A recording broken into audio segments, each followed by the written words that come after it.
because if there's anything we know, it's that death and taxes always happen, so does change. So I want us to start off with a little bit of an activity. And this is pretty easy for you to do. I can't really see you because we're in webinar form, but here's what I want you to do. I want you to cross your arms, you know, like if you're in a college class and you don't want to be there, right? Like, or you're in a meeting that should have been an email, or a Zoom call that could have been a meeting in an email, right? Whatever. So cross your arms. Thank you. I'm assuming you're doing it. Now uncross them and cross them the other way, right? So uncross your arms. Now cross them the other way. Now I'm just kind of curious. So I bet some of you are still like right, left. What happens?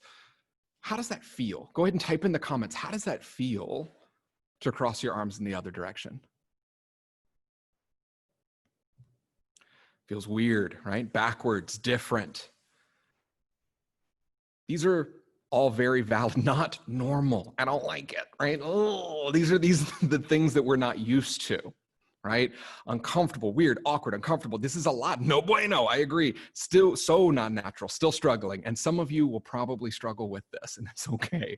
I've done this with audiences up to 1,000, and I still see people that towards the end of the program are like, right, left, who did what? Here's the thing. I asked you to do the exact same thing. I said, cross your arms and then cross them a little differently.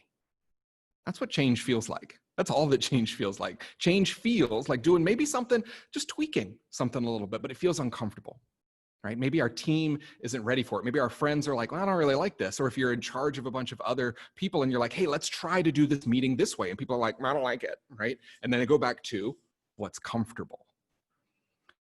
Change doesn't have to be this grandiose, magnificent thing.